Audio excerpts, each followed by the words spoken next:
참 힘겨운 시간을 보냈어요.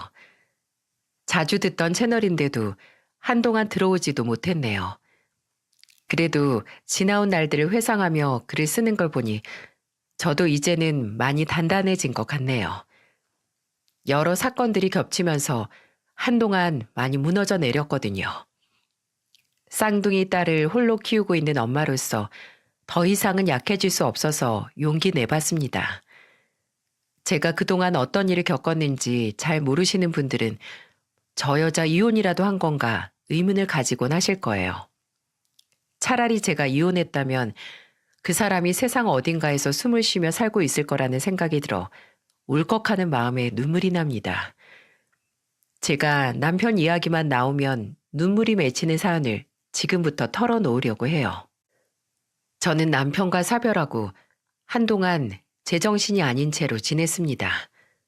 밥도 제대로 못 챙겨 먹었는데 배가 고픈 건지도 모를 만큼 제정신이 아니었어요.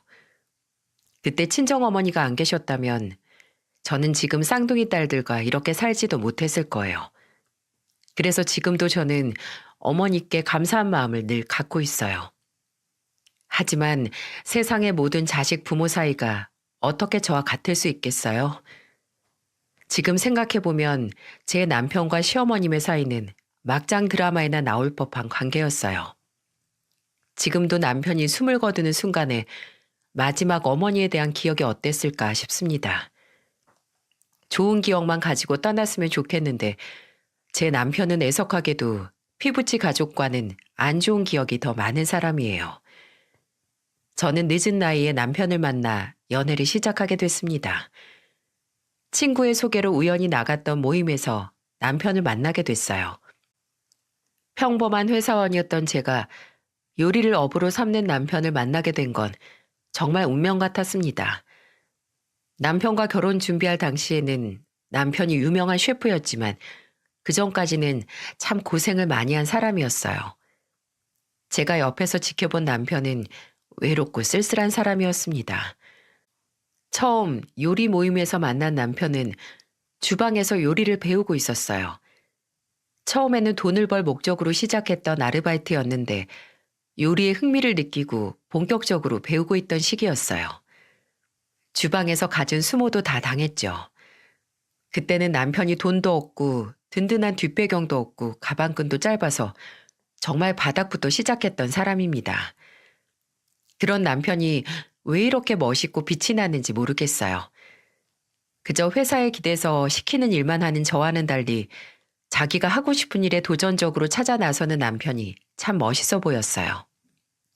그래서 모임에서 알게 된 이후로 빠르게 연인으로 발전하게 됐고요.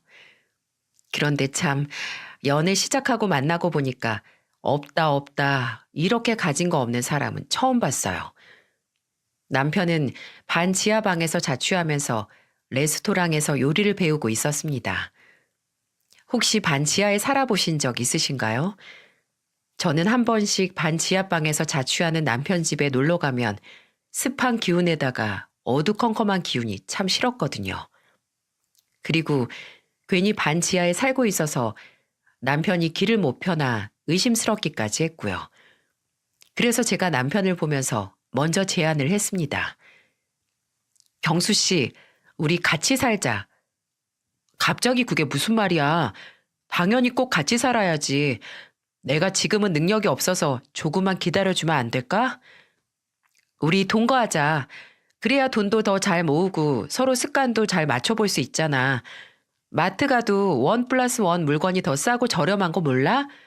우리 같이 살면서 돈 많이 모으면서 살아. 저는 그때 남편이 지하 단칸방에서 지내는 게 마음이 참 아팠어요.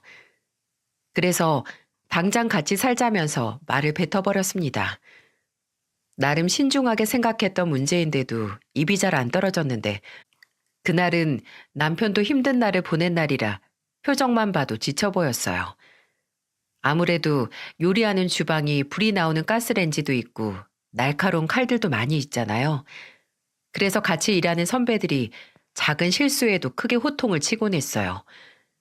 처음에는 남편도 자기가 만든 음식을 손님들이 맛있게 먹어주는 모습만 봐도 즐거워서 시작했는데 나중에는 주방에서 벌어지는 기합이 힘들어서 그만두고 싶다는 말까지 할 정도였어요. 저는 요리할 때 가장 행복해 보이는 남편이 요리를 그만두지 않길 바랬어요. 그래서 저와 같이 지내면서 서로 의지하고 힘이 되길 바라는 마음에 같이 살자고 제안했던 거예요. 꼭 남편과 결혼할 생각도 있었고, 둘이 연애하면서 미래에 대해 많은 얘기를 나눴기 때문에 남편에 대한 신뢰도 있었고요. 그렇게 저희는 결혼 전에 3년간의 동거를 하게 됐어요. 그때는 서로 같이 있으면 힘이 되는 사이라 가능했던 것 같아요. 아무래도 같이 살다 보면 싸울 일이 많아질 줄 알았는데 저와 남편은 오히려 돈독해졌습니다. 그리고 남편에 대해 더 자세히 알게 된 계기가 됐어요. 하루는 남편이 주방에서 얼차려까지 받으며 기합을 받고 집에 온 날이었습니다. 둘이 마주 앉아 힘든 하루를 털어놓으면서 술을 한 잔씩 하게 됐어요. 그날 남편이 제게 해준 말은 제 마음을 더 아프게 했습니다. 저는 힘든 표정의 남편을 보면서 말했어요. 오늘 레스토랑에서 많이 힘들었어? 이제 이 정도는 익숙해. 내성이 생긴 건가? 안 좋은 일에 내성이 생기는 사람이 어딨어. 그냥 참는 거지. 그렇게 참지 말고 나한테 털어놔. 난 정말 이 정도 일은 괜찮아. 나 이것보다 더한 일도 겪은 적 있어. 지금보다 한창 어릴 때 날 제일 힘들게 한 사람이 친어머니야. 저는 갑자기 과거 성장하면서 겪었던 친어머니 이야기를 털어놓는 남편 사연에 놀랐어요. 남편은 가족들 사이에서 참 외로운 아이였더군요. 아버님은 원래도 무뚝뚝하신 성격에 회사도 늘 야근이 많으셨고, 어머님은 노래방을 운영하셨는데 늘 집에 늦게 들어오곤 하셨대요. 그런데 남편 위로 있는 아주버님 두 분이 공부를 너무 잘하니까 어머님은 아주버님들만 학원에 보내면서 키우셨던 겁니다. 그러니 남편은 학창 시절에 학교가 끝나면 늘 혼자서 집을 지키고 있던 거예요. 처음에는 삼형제라 든든할 것 같았는데 그 사이에서 혼자 외롭게 컸을 남편을 생각하니까 눈물이 났습니다. 그래서 저는 남편을 꼭 안아줬어요. 그러자 남편이 눈물을 머금고 울먹이는 목소리로 말했습니다. 내가 공부도 못하고 행동도 느리다고 어머니 늘 나만 미워하셨어. 구박하고 때리셨는데 정말 그때 힘들었어.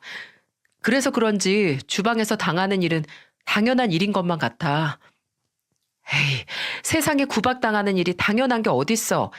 잘못된 건 아니라고 항상 당당하게 말해야지. 어릴 때부터 옳은 소리 못 해보고 커서 그런지 난 참는 게 편해. 그리고 나만 참으면 늘 잘 넘어갔으니까 그냥 난 꾹 참을 거야. 세상에 참는 게 편한 사람이 어딨어. 저는 남편이 힘들어도 아파도 참기만 하는 사람이라 답답했어요. 하지만 그날 남편에게 들은 성장 과정을 듣고 나니까 조금은 이해가 가긴 했습니다. 잠깐 들어도 남편은 친형들과 차별을 많이 당했던 과거가 있었거든요. 세상에 10손가락 깨물어 안 아픈 손가락 없다는 말은 다 거짓이었나 봅니다. 남편이 공부도 못하고 성적도 안 좋으니까 어머님은 남편한테만 방도 내주지 않았다고 하더군요. 그러면서 거실 구석진 곳에서 대충 지낼 수 있게 해주면서 이런 말을 하셨대요. 공부도 못하는 게 방이 왜 필요해? 방 생기면 혼자서 뭐 하려고? 성적 좋고 공부 잘하면 없던 방도 만들어줄 테니까 공부나 해. 형들 배고프다고 하면 밥이나 차려주고. 그 당시 사춘기였던 남편은 어머님께 늘 친형들 그림자에 가려져서 무시당하면서 컸던 겁니다. 남편은 그때는 공부 못하는 자기가 정말 큰 죄라도 진 것처럼 생각했고 그저 어머님이 시키는 대로만 살았다더군요. 아버님은 일이 바쁜 탓도 있었지만 원래도 집안일에 별 관심도 없으셔서 남편은 가족 중에 외톨이였다고 했어요. 미운 오리 새끼로 자랐던 남편은 대학도 못 갔습니다. 공부를 못하면 알려주고 가르쳐주면 될 텐데 남편인 공부도 못하는데 왜 대학에 가려고 하냐면서 호통을 치면서 몰아세웠다고 했어요. 남편이 서운한 마음에 울먹이니까 어머님은 더 모진 말로 지워지지 않을 말을 내뱉으셨대요. 네 머리로 무슨 대학을 가? 공장이나 가서 돈이나 벌어. 너 같은 애들은 아무 생각 없이 시키는 일이나 하면서 살아야 인생이 편한 거야. 괜히 머리 굴려서 사고 치지 말고 공장 가서 기계처럼 일이나 해. 이 말이 얼마나 상처였으면 남편은 고등학생 때 들었던 말을 40 초반에도 들었던 그대로 털어놓을 정도였어요.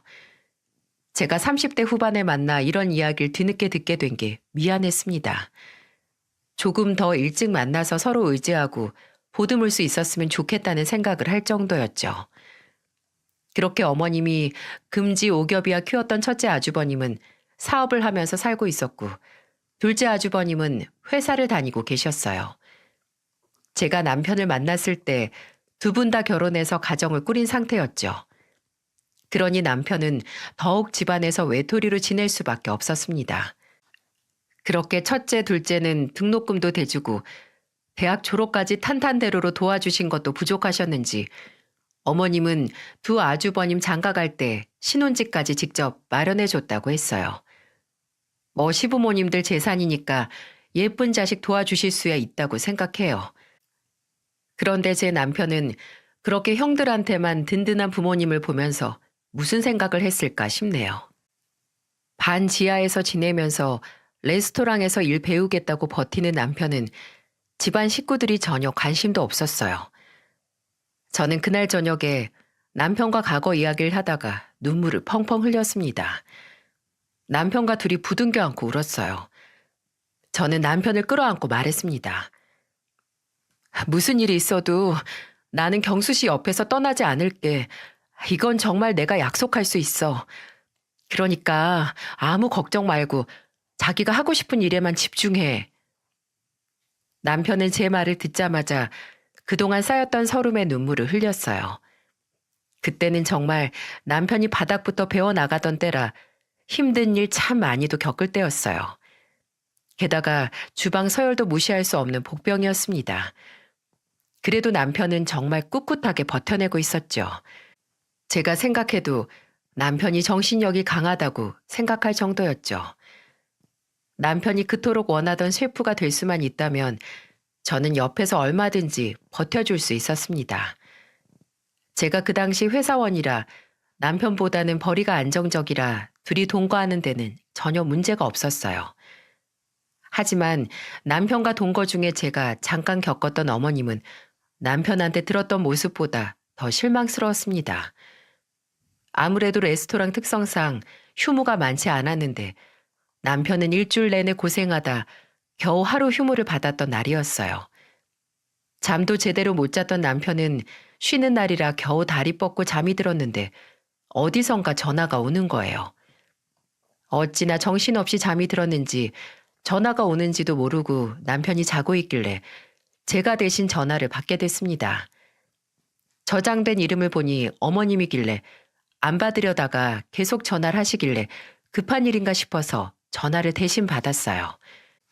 그런데 받자마자 어머님은 호통을 치면서 소리를 지르셨습니다. 너 왜 이렇게 전화를 안 받아? 아, 네 큰형 사무실 이사하는데 와서 짐 좀 옮겨야 될 거 아니야. 오늘 안에 하려면 일손 부족하다는데 당장 안 튀어와? 어머님, 지금 경수 씨가 자고 있어서 못 갈 것 같아요. 요즘 계속 일이 바빠서 오늘은 좀 쉬는 게 좋을 것 같아서요. 뭐야? 걔가 하는 일이 뭐가 있다고 쉬어? 원래 무식한 애들은 힘든지도 모르고 일하는 거야. 당장 깨워서 오라고 해. 저는 어머님의 막무가내 태도에 화가 났어요. 아무리 미워도 남편도 아들인데 이렇게까지 할 이유가 있나요? 저는 어머니께 더 단호한 태도로 말했습니다. 어머님, 요즘은 이삿짐 센터에서 다 해주는데 남편이 지금 간다고 해서 빨리 끝나면 얼마나 빨리 끝나겠어요. 너 지금 내 말이 우스워? 내가 오라면 와야지. 네가 뭔데 중간에서 말을 자르려고 들어. 그리고 집안 장남이랑 차남이 잘 풀려야 막내도 잘 풀리는 거야. 그러니까 나중에 콩고물이라도 얻어먹으려면 잔말 말고 당장 오라고 해. 이거 통 보니까 바로 전해. 경수 씨도 사회생활하는 성인이에요. 아무 때나 이렇게 막 불러서 부려먹을 수 있는 사람이 아니에요. 그리고 요리하는 사람인데 손이라도 다치면 어쩌시려고 그러세요?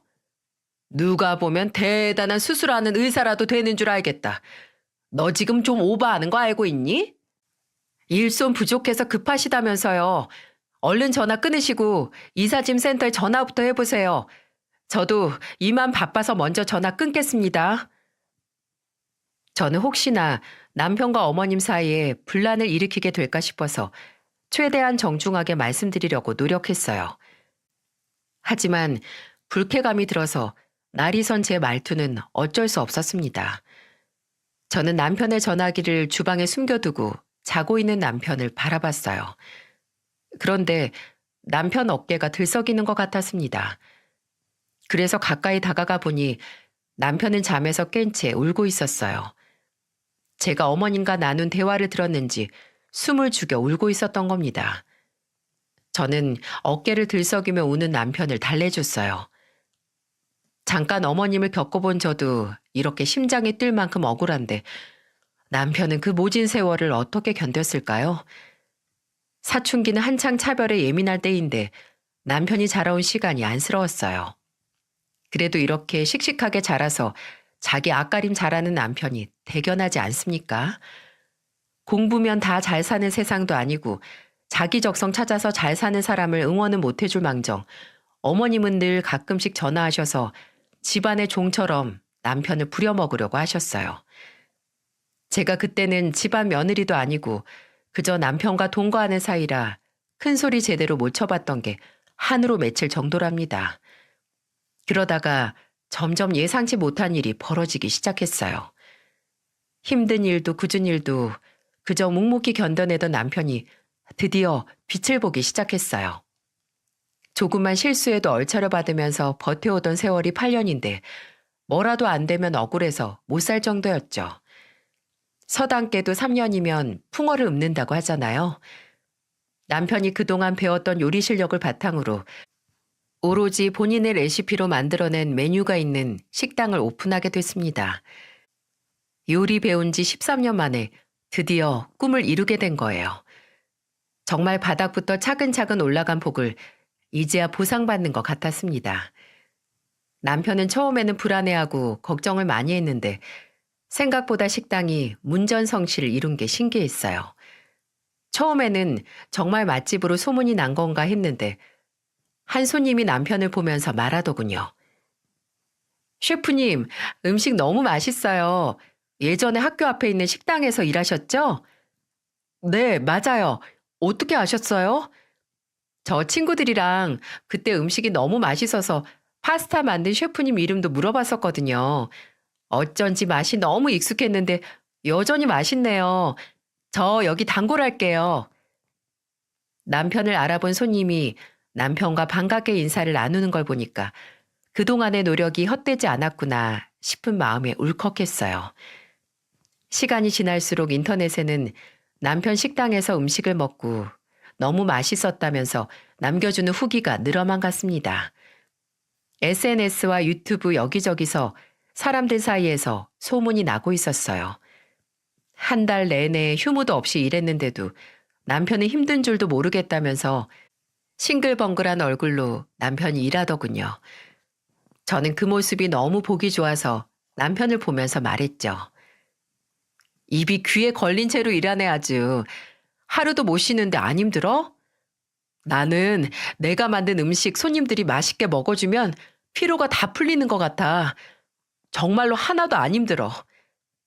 그러고 보니까 경수씨 식당 오픈하고 나서부터 나한테는 한 번도 요리 안 해주더라. 내가 특별 레시피를 개발하고 있지. 남편은 식당이 날개 돋친 듯 매출도 오르고 잘 되니까 장난도 치면서 긍정적인 사람으로 변하고 있었어요. 그동안 남편의 고생을 하늘에서도 알아주는지 남편의 식당은 3호점까지 늘어날 만큼 인기를 얻었습니다. 게다가 방송에도 몇 번 출연할 만큼 나름 유명했어요. 그동안 남편이 어떤 노력을 해왔는지 알기에 저는 같이 기뻐해 줬습니다. 그런데 이런 좋은 일 뒤에는 어이없는 일도 있었어요. 남편 혼자서 개고생하면서 이 자리까지 오는 동안 안부 전화 한 번 안 하던 어머님이 태세 전환을 하신 거예요. 얼마나 기가 막혔는지 모릅니다. 어머님은 갑자기 남편의 3호점 개업식에 연락도 없이 오셔서 남편의 팔짱을 끼면서 신이 난 목소리로 말씀하셨어요. 우리 아들이에요. 제가 여기 식당 셰프 친엄마예요. 네 배 아파서 난 아들이지만 참 기특해요. 누가 보면 남편이 셰프가 될 수 있도록 어릴 때부터 물심양면 도와준 줄 알겠더라고요. 남편은 그런 어머님을 보면서 한숨을 쉬고 팔짱을 풀었어요. 그런데도 어머님은 남편 뒤만 졸졸 쫓아다니며 우리 아들이라는 말을 어찌나 열심히 하셨는지 모릅니다. 항상 남편은 가족들 중에 늘 찬밥 신세였는데 갑자기 나타나서 자랑스럽게 우리 아들이라고 말하는 어머님이 이해가 가시나요? 그동안 지하 단칸방에 사는 거 다 알고 계셨으면서도 한 번도 들여다본 적 없는 사람이 어머님이셨어요. 그러니 남편도 어머님 이야기만 나오면 예민하게 반응했고요. 비단 어머님만의 문제는 아니기도 했어요. 그냥 온 가족이 남편한테 아예 무관심했거든요. 이게 가족일까 싶은 의문이 드는 가족이 예비 시댁이었습니다. 심지어는 남편도 생일도 몰랐어요. 식당에 있는 달력에 남편 생일을 표시하고 있는데 어머님께서 제가 있는 카운터로 오시더니 제가 해둔 표시를 보면서 물으셨어요. 그거 무슨 날이야? 월급날 표시하는 거니? 경수 씨 생일이잖아요. 생일이 뭐 대수냐? 내가 낳아줬는데 나한테 효도나 하라고 해. 막내 아들 생일도 모르시는 분인데 막내 아들한테 효도는 받아야겠다고 생각하셨나 봐요. 모르는 사람이 보면 아들 식당을 오픈해서 축하해주러 온 줄 알겠지만 제 눈에는 그저 뭐라도 바라고 온 사람 같았습니다. 그래서 남편이 어머님만 오면 정색을 하고 있었어요. 그런데 어머님은 남편이 셰프로 잘 나가기 시작하니까 갑자기 이상한 참견을 하기 시작하셨어요. 저와 남편 사이에 갑자기 쌍둥이가 생긴 겁니다. 게다가 쌍둥이를 임신한 게 갑작스럽긴 했지만 동거 3년 차쯤 되니까 서로 결혼에 대해 논의를 하고 있었어요. 남편은 정말 행복한 가정을 만들 거라면서 다짐했습니다. 씩씩하고 우렁찬 남편 목소리에 친정 부모님들도 응원해 주셨어요. 그렇게 남편과 저는 저희와 가까이 사는 시댁에 먼저 인사를 갔습니다. 저는 떨리는 마음으로 시댁으로 갔습니다. 동거하는 3년 동안 시댁 식구들을 제대로 봤던 적이 없었거든요. 오히려 남편은 저희 친정 부모님들을 편하게 뵙기도 했고 가끔 여행처럼 시골에 가서 저희 아버지 일을 돕곤 했었습니다. 그래서 남편도 시댁보다 저희 집이 훨씬 더 편하다고 말할 정도로 가깝게 지냈어요. 하지만 시댁은 저희 친정과는 분위기 자체가 달랐습니다. 처음 시댁에 갔을 때 어머님은 저를 노려보고 계셨어요. 그때 시댁에는 아버님과 어머님은 물론이고 아주버님들과 형님들도 먼저 도착해 있었어요. 그런데 어머님이 가족들 다 있는 자리에서 저를 마치 취조라도 하듯 물어보셨어요. 부모님은 두 분 다 뭐하고 사셔? 나이도 있으니까 모은 돈은 좀 있겠지? 아버지는 농사 짓고 계시고 어머니는 주부세요. 돈은 적당히 벌 만큼 벌었고 적금도 모을 만큼 모으고 있고요. 너 우리 아들 잘 되니까 헤어지기 싫어서 임신한 거지? 돈 좀 번다 싶으니까 발목 딱 잡고 안 노는 거잖아. 어머님은 저를 취조하듯이 물어보는 것도 모자라서 모욕적인 말까지 하셨어요. 너무 황당해서 말문이 막혔습니다. 제가 왜 이런 말까지 들어야 하는지 이해가 안 갔어요. 그때 제 옆에 저보다 더 화가 난 얼굴로 남편이 어머님을 보며 소리쳤습니다. 엄마, 이 사람한테 함부로 하지 마세요. 저 꿈 이루고 이만큼 살게 만들어준 사람이에요. 뭐? 네가 아주 여자한테 단단히 제대로 홀렸구나. 아니요. 사람을 제대로 만나서 이만큼 성장한 거예요.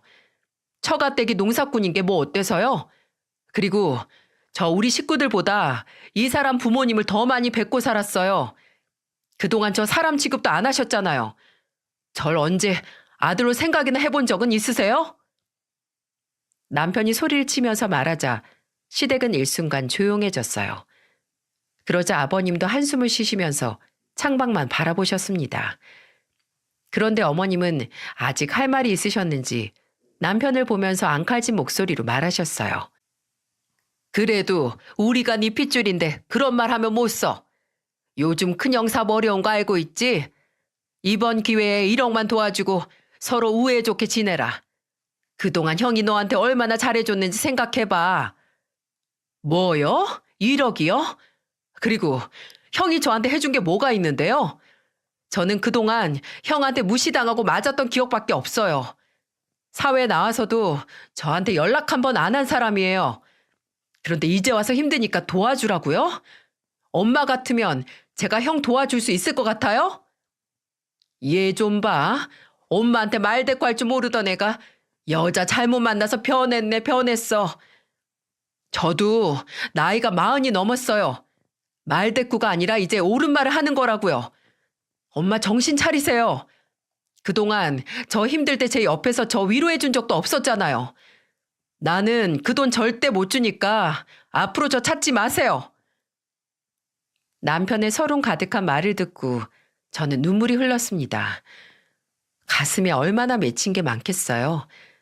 그런데도 어머님은 보듬어 주진 못할 망정 계속해서 남편의 마음을 난도질하고 계셨어요. 남편은 그렇게 어머님께 소리를 치고 시댁을 나가버렸습니다. 저는 달려나가는 남편을 따라서 같이 나왔고 도망치듯 시댁을 빠져나온 저희 부부를 쫓아온 사람은 아버님이셨어요. 아버님은 엘리베이터 앞에 서 있는 남편의 손을 잡아주며 말했습니다. 경수야, 미안하다. 엄마 말 신경 쓰지 마라. 나도 퇴직하고 네 엄마한테 찍소리도 못하는 거 알지? 엄마 말 다 무시해. 그 돈 절대 큰형 도와주지 마. 벌써 집안 재산을 얼마나 끌어다 썼는지 모른다. 나는 너까지 망가지는 거 원치 않아. 그러니까 그 돈 꼭 쥐고 있어. 남편은 그날 아버님 품에 안겨서 엉엉 소리를 내며 울었어요. 그리고 남편을 달래고는 옆에 있던 저를 보면서 아버님은 점잖은 목소리로 말씀하셨습니다. 부족한 시댁인데 와줘서 고마워요. 쌍둥이 임신한 것도 정말 축하해요. 건강하게 태교 잘하고 몸 잘 챙겨요. 그리고 우리 경수 좀 잘 부탁할게요. 제일 아픈 손가락인데 나도 서툴러서 잘 몰랐어요. 걱정 마세요, 아버님. 제가 옆에서 잘 챙길게요. 그리고 아버님 말씀 편하게 하세요. 나중에 좀 더 편해지면 말 놓을게요. 지금은 우리 경수만 잘 부탁해요. 남편은 어찌나 많이 울던지 제가 아버님과 대화하는 걸 보고도 또 울었어요. 그래서 제 손을 잡고 말씀하시던 아버님은 눈물 범벅이 된 남편 얼굴을 닦아주느라 잡았던 손을 놓으셨어요. 그리고는 남편 어깨를 살며시 잡으셨습니다. 아버님은 눈물을 닦아주는 일도 서툴러 하실 만큼 표현을 잘 못하는 분이셨어요. 그렇게 남편과 집으로 돌아오는 길에 남편에게 아까 아버님과 대화하면서 왜 그렇게 많이 울었냐고 물어봤어요. 그러자 남편은 안타까운 목소리로 말했습니다. 아까 아버지 손을 보니까 손등에 주름이 많아서 이제 많이 늙으셨구나 생각이 들어서 어릴 땐 무서웠는데 이젠 저렇게 허약해지신 모습 보니까 눈물이 났어. 그래도 나 가장 많이 챙겨주고 위해 주셨는데. 남편은 아버님을 떠올리고 또 눈물을 글썽였어요. 저도 남편의 마음이 느껴져서 마음이 아팠습니다. 그날 이후 저와 남편은 본격적으로 결혼 준비를 시작했어요. 시댁에서는 큰 관심이 없는 것 같았고 저희 친정 부모님들만 이런저런 조언도 해주셨죠. 아버님은 문자로나마 부족한 게 있으면 귀뜸해달라고 보내주셨고요. 저는 아버님께 마음만으로도 감사하다면서 답장을 드렸습니다. 어머님은 이때도 정말 아무런 말도 없으셨어요. 그렇게 우여곡절 끝에 저와 남편은 드디어 결혼식을 올릴 수 있었습니다. 결혼식 당일 한동안 쥐죽은 듯이 조용했던 어머님은 모임 친구들부터 지인들을 12명이나 데리고 식장에 온 거예요. 그런데 더 황당했던 건 손님 맞이를 하고 있는 남편 옆에서 우리 아들이라면서 입이 귀에 걸려서 자랑을 하고 있는 겁니다. 우리 아들이야, 인사들 해. TV에서 본 적 있지? 실물이 더 환하지? 내 아들이지만 어디 내놔도 아깝지 않을 인물이라니까. 어머님은 끝까지 본인 친구들한테 남편을 인사시키려고 안간힘을 쓰셨어요. 남편은 일부러 어머님 손님에게만 대충 인사드리고 자리를 옆으로 피하는 듯 했습니다. 남편이 잠시 신부 대기실에 들렀는데 아주버님 부부가 오셨더군요. 큰형님은 원래도 인상이 센 편이라 그런지 입은 축하한다고 하시는데 눈은 전혀 축하해주는 눈빛이 아니었어요. 아마도 큰 아주버님 1억을 안 도와줘서 괜히 심술이 난 듯 했습니다. 그래도 둘째 아주버님과 형님 부부는 달랐습니다. 큰 아주버님도 얼굴만 쓱 보고 그냥 나가버리셨는데 둘째 아주버님은 남편을 안아주면서 축하해 주셨어요. 그리고 둘째 형님도 아이들을 챙기면서 저희 부부를 격려해주고 나가셨고요. 정말 그날 결혼식이 어떻게 끝났는지 모르게 정신없이 지나갔어요. 남편이 워낙 발도 넓고 인맥이 넓어서 하객도 정말 많이 왔었거든요. 그래서 누구와 인사를 했는지 기억도 나질 않을 정도였어요. 우여곡절 끝에 결혼식을 마치고 축의금 정산을 시작했습니다. 그런데 지인들을 12명이나 끌고 왔던 손님 중에 축의금을 안 냈던 사람도 있었어요. 그리고 그 중에서 가장 많은 축의금을 한 금액이 5만 원이었습니다. 정말 어이가 없더라고요. 남편은 그걸 보고 저를 보며 말했습니다. 여보, 봤지? 이런 사람이야. 내가 그동안 어떻게 살았는지 알겠지? 괜찮아. 이제 우리 쌍둥이들이랑 내 식구 잘 살면 그만이야. 너무 마음 쓰지 말자. 저는 속상해하며 한탄하는 남편을 다독였어요. 저는 회사를 그만두고 태교에 집중했습니다. 그리고 남편의 지극정성까지 더해져서 정말 몸조리 하나는 제대로 할 수 있었어요. 어느덧 건강한 쌍둥이 딸들을 출산할 수 있었습니다. 그렇게 결혼하고 1년쯤 지났을 때였어요. 남편이 이상하게 체중이 계속 줄고 점점 컨디션도 안 좋아 보이는 거예요. 게다가 황달도 눈에 띄게 심해진 게 느껴졌어요. 평소 술, 담배도 전혀 안 하던 남편이라 갑자기 왜 그러나 걱정이 앞섰습니다. 그래서 저는 우선 검사를 받아보라 하고 검진 결과를 기다리고 있었어요. 그러다 남편은 갑자기 극심한 복부에 통증이 느껴져서 응급실로 실려갔다는 말에 놀라서 병원으로 허둥지둥 달려갔어요. 그런데 병원에 가보니 어두운 표정의 의사가 남편이 글쎄 췌장암 말기라는 말을 듣게 됐어요.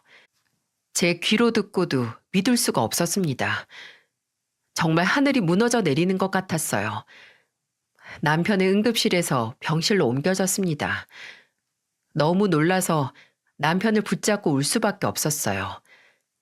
다행히 친정 엄마가 집에 있어서 쌍둥이들을 맡겨놓고 나올 수 있었던 게 참 다행이었죠.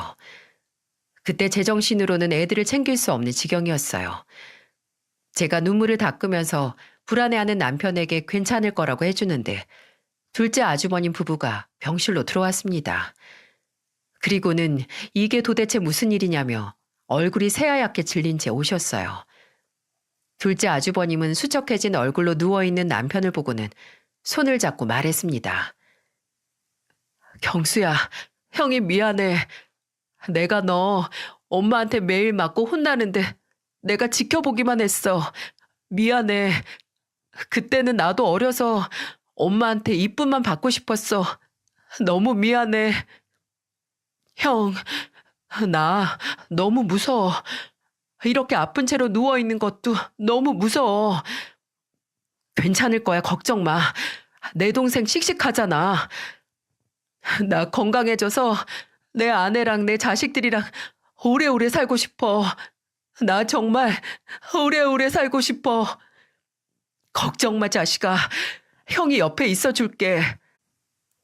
그렇게 남편은 떨리는 손으로 둘째 아주버님의 손을 잡고 울먹였어요. 그런데 그때였어요. 병실 문이 큰 소리를 내고 열리더니 아버님께서 급하게 나오셨는지 짝도 안 맞는 신발을 신고 들어오시는 겁니다. 얼굴도 놀란 기색이 역력하셨어요. 아버님은 곧장 남편한테 다가서서 말했습니다. 우리 아들 왜 이러고 있어? 건강해야지. 처자식이랑 행복하게 살 거라고 했잖아. 대체 왜 이러고 있는 거야? 아버지, 저 너무 무서워요. 너 이 애비보다 먼저 가면 불효자식이야. 제발 좀 일어나, 제발. 이 아버지가 다 잘못했다. 남편은 아버님 앞에서 정말 아이처럼 울었습니다. 저는 그래도 일말의 가능성에 희망을 걸어보려 했어요. 그렇게라도 위로하지 않으면 제정신으로 있지 못할 것 같았습니다. 저는 남편 옆에서 한시도 떨어지지 않고 열심히 간호했어요. 하지만 이런 제 노력에도 병원에서는 마음의 준비를 하라는 말을 전달해 왔습니다. 그때는 제가 꿈이라고 믿고 싶었어요. 하지만 가혹한 현실은 제 숨통을 계속 조이는 것 같았습니다. 그런데 그 와중에 믿기지 않는 현실이 또 벌어졌다면 믿어지시나요? 더 이상 놀랄 일도 없을 줄 알았는데 경악을 금치 못할 일이 있었어요. 시어머니께서 마음의 준비하라는 소리를 듣고 달려오신 겁니다. 그런데 어머님은 남편 병상 옆에 주저앉듯이 바닥에서 우는 소리를 하셨어요. 아유, 우리 아들 어떡해. 가망 없다는 말이 다 무슨 소리야. 어떡하면 좋아. 가망이 없다니 일은 다 어떻게 하려고. 아유, 그걸 다 어쩔 거야. 너 우리 아들이잖아. 내 핏줄인데 네가 이렇게 되면 어떡해. 그런데 어머님이 무슨 말을 하려다 말고 부자연스러운 말만 내뱉는 거예요. 꼭 용건이 있는데 빙 둘러서 말하는 사람 같았습니다. 한참을 우는 소리를 하면서 말을 얼버무리시더니 설마 했던 그 말을 끝끝내 하시더군요. 제가 생각했던 것보다 어머님은 훨씬 더 뻔뻔하고 돈밖에 모르는 분이었어요. 어머님이 울음을 멈추고 했던 말은 이런 내용이었죠. 경수야, 너 그래도 우리 집 자식인데 설마 재산 다 네 처자식 앞으로만 남기고 갈 거니? 그 가게 3개 아파트 재산 20억이나 넘게 있다면서. 지금 네 형도 그렇고 나도 그렇고 다 어렵게 사는데 우리한테도 10억이라도 주고 갈 순 없니? 엄만 진짜 사람도 아니야. 지금 언제 숨 넘어갈지도 모르는 아들 앞에서 돈 달라는 말이 그렇게 나와요? 제가 알아서 다 변호사 통해서 해놨으니까 신경 끄세요. 아유, 잘 생각했어. 10억이면 네 처랑 쌍둥이들 충분히 살 수 있잖아. 네가 알아서 나눠놨다니까 내가 마음이 좀 놓인다. 가족이 잘 돼야 너도 하늘에서 마음이 편할 거 아니야. 피 같은 형제들 다 버려둘 거 아니잖아. 잘 생각했어, 아들. 병상에 누워서 거칠게 숨을 쉬는 아들을 보면서 친엄마가 할 수 있는 말이라고 생각하시나요? 이 상황은 제가 정말 참을 수가 없더라고요. 마음 같아서는 시어머니라도 뒤통수 쳐서 머리채 잡고 병원 밖으로 끌어내고 싶었습니다.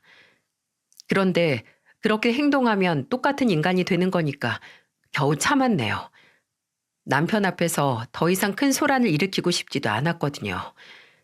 시모는 병실을 나가는 끝까지 저를 보면서 이런 말을 했습니다. 경수 옆에 딱 붙어서 잘 지키고 있어. 잘못되면 바로 연락하고. 바로 연락 안 하면 내 성격 알지? 어머님이랑은 더 할 말 없으니까 그냥 가세요. 뭐? 얘 말투 좀 봐. 내가 돈 없다고 나 무시하는 것 봐. 그만 좀 말하고 그냥 가시라고요. 아픈 사람 앞에서 꼭 이러고 싶으세요? 남이라도 이렇게 못하겠네요. 아들 다 죽게 생겼는데 지금 그런 재산 같은 거에 눈독이나 들이시냐고요. 아이고, 내가 다 깔끔하게 정리하고 있는 것도 모르고 너도 진짜 답답하다, 답답해.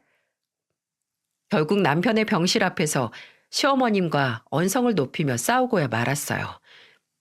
왜 하늘은 저런 사람은 남겨두고 이제 행복하게 살려는 제 남편을 데려가려고 하나 억울했습니다. 병실에 들어오니 눈물을 흘리고 있는 남편이 보였어요. 저는 혹시나 남편이 체력적으로 힘들어질까 싶어서 얼른 가서 달래줬습니다. 그리고 그날 저녁 남편은 제 손을 꼭 잡고는 마치 마지막인 듯 인사를 했어요. 여보, 미안해. 아무래도 이젠 끝인 것 같아. 우리 애들 좀 잘 부탁할게. 당신이 내 몫까지 애들이랑 같이 행복하게 살아줘. 내가 당신 곁에 오래 같이 못 지켜줘서 미안해. 남편은 그렇게 미안하다는 말만 남기고 세상을 떠나버렸어요. 저는 남편이 사망 선고받는 순간에 정신을 잃었던 것 같아요. 너무 울어서 더 이상 눈물도 안 날 줄 알았는데 수도꼭지처럼 눈물만 나더라고요. 장례식 내내 저는 무슨 정신으로 있었는지도 모르겠어요. 그동안 남편과 일했던 직원들이 달려와서 저를 많이 챙겨주고 있었습니다. 고향에 있던 친정 부모님들도 죽을 만들어 와서 제게 먹이려고 노력하셨어요. 입에 들어가도 넘어가질 않아서 뱉어내길 반복하다 겨우 몇술 먹었던 기억이 나네요. 남편 장례 기간 동안 둘째 아주버님도 형님도 저를 참 많이 위로해주고 챙겨주셨습니다. 아버님도 곁에서 말없이 같이 울어주셨고요. 그렇게 정신없이 장례를 치르고 나니까 남편이 납골당해 생을 마감하고 쉬게 했습니다. 참 허망했어요. 그렇게 열심히 살았는데 50년도 채 못 살다가 남편이 안타까웠어요. 친정 부모님은 애들을 당분간 봐주신다면서 쌍둥이들을 데리고 친정집으로 갔습니다. 저는 남편과 함께 살던 집에 돌아와서 남편과 찍었던 사진들과 아이들이랑 남겨둔 가족 사진을 보면서 또 눈물을 흘렸어요. 남편이 일하는 사진과 아끼던 물건들을 보니 마치 방에서 남편이 나올 것만 같았습니다. 저는 집안에 있는 남편의 흔적들을 보다 밤을 꼴딱 샜어요. 그러다 남편이 남긴 수첩을 보게 됐는데 늘 지갑처럼 가지고 다니던 수첩이었죠. 안에는 식당 계획표가 있었고 한 구석에 이런 문구가 적혀 있었어요. 식당 계획을 짜다가 제 생각이 났는지 이런 말이 있더라고요. 지금 나는 복을 받은 것 같다. 난 불행한 사람인 줄 알았는데 아내를 만나서 행복한 사람이 됐다. 가족을 지키고 아내를 영원히 사랑할 거다. 여보, 못난 놈 사랑해줘서 고마워요. 사랑해. 저는 수첩을 품에 안고 대성통곡을 했어요. 정말 가슴이 찢어지는 고통이었어요. 그런데 이런 와중에도 저를 정신 차리게 만드는 사람이 나타났습니다. 어머님은 저와 남편이 살던 집에 막무가내로 들어와서는 거실에서 통곡을 하는 저를 보면서 다그치듯 말했어요. 정신 차려. 산 사람은 살아야 할 거 아니야. 우리 경수가 남긴 돈 빨리 내놔. 남긴 돈이 어딨어요. 없어요, 그런 거. 또 돈 타령하실 거면 그냥 나가세요. 내가 경수 죽기 전에 변호사 써서 유산 다 나눠둔 거 알고 있으니까 오리발 내미지 말고 당장 안 내놔? 남편이 말하던 그 변호사는 남편과 15년 지기 친구였던 사이였어요. 식당 일을 처리할 때도 믿을 만한 친구라면서 자문도 많이 구하던 친구라 저도 잘 알고 있었습니다. 그런데 시어머니는 죽기 전 남편이 했다는 말만 믿고 저를 찾아온 거였어요. 제가 계속 모른다고 하니까 어머님은 저를 보면서 따지듯이 말하셨죠. 돈 내놔. 50% 넘기던가. 너 이런 식으로 오리발 내밀 거면 돈 줄 때까지 여기서 내가 한 발짝도 못 나가는 줄 알아? 그때부터 지옥 같은 시간이 펼쳐졌어요. 남편과의 추억을 정리하던 저는 어머님한테 붙잡혀서 꼼짝도 못하게 된 겁니다. 저도 미칠 지경이었어요. 정말 이틀 동안 집 밖으로 한 발짝도 못 나갔네요. 거의 감금이나 다름없었습니다. 나가보려고 해봐도 어머님이 저를 끌어서 집 안으로 밀치셨어요. 뭐 그동안 먹은 게 있어야 힘이라도 나는데 먹은 게 아무것도 없으니 이리저리 칠 뿐이었어요. 그렇게 꼭 이틀 정도 지나자 구세주 같은 초인종 소리가 들려왔어요. 밖을 확인해 보니 남편 친구였던 변호사였습니다. 저는 반가운 마음에 문부터 열었어요. 남편 친구는 저를 보자마자 정중히 인사를 하더군요. 재수 씨, 안녕하세요. 경수 친구 박상현이에요. 그 친구는 변호사였고 남편이 부탁한 유언을 전하러 왔던 거였어요. 그런데 변호사 친구가 서류 가방에 멀끔한 차림으로 들어오니까 어머님이 눈을 반짝거리며 말했습니다. 변호사죠? 빨리 우리 아들이 뭐 남겼는지 얼른 보여줘요. 호들갑을 떨면서 말하는 어머님을 보자 변호사 친구는 난감한 얼굴로 난색을 표하며 말했습니다. 그게 죄송한데 어머님 몫은 없어요. 뭐야? 내가 낳았는데 왜 내 몫이 없어? 경수 뜻이 그래요. 모든 부동산, 자산, 식당까지 전부 다 재수 씨한테 넘겼어요.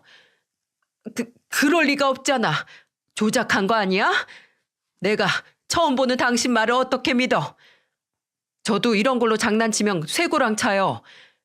말도 안 돼, 말도 안 되지. 내가 걔를 어떻게 키웠는데, 아이고. 일단 재수 씨, 경수가 남긴 영상부터 보세요. 저는 멍한 얼굴로 변호사 친구가 건넨 노트북으로 영상을 지켜봤습니다. 그리고 저는 목 놓아 울 수밖에 없었습니다. 영상을 다 보고 어머님도 더 이상 억지 부리지는 못하셨어요. 여보, 나야. 당신 지금 자리 비운 틈에 상현이 불러서 영상 남기고 있어. 그동안 나 만나서 당신 정말 고생 많았는데 내가 오래 있어주지 못해서 미안해. 당신이랑 애들이랑 하고 싶은 게 너무 많았는데 내가 미안해. 아마 우리 애들은 당신 닮아서 현명하고 바르게 자랄 거야. 그러니까 부디 내 몫까지 잘 부탁할게. 내가 항상 해가 되고 바람이 돼서 늘 우리 가족 옆에 있을 거야. 그러니까 당신 너무 슬퍼하지 말고 계절마다 내 생각해줘. 내가 많이 사랑하고 미안해. 남편은 끝까지 저와 가족 걱정뿐이었어요. 저한테 남길 영상을 찍고는 잠시 목을 가다듬더니 어머니께도 영상을 남겼어요. 저는 엄마를 제 엄마라고 생각 안 해요. 그냥 마지막으로 사람으로 양심 있으면 내 가족들 절대 괴롭히지 말아요. 나 어릴 때 엄마 원망 많이 해서 한이 맺힌 사람이에요. 그런데 나 없다고 내 처자식 괴롭히면 전 하늘에서도 엄마 용서 안 할 거예요. 마지막으로 할머니 그리고 엄마 역할 제대로 하고 싶으시면 이제 정신 좀 차리세요. 평생 제 소원 한번 들어준 적 없잖아요. 마지막 제 소원은 엄마가 내 처자식 괴롭히지 않는 거예요. 제발 이제라도 멈추면 저도 엄마 용서할게요. 제발 부탁이에요.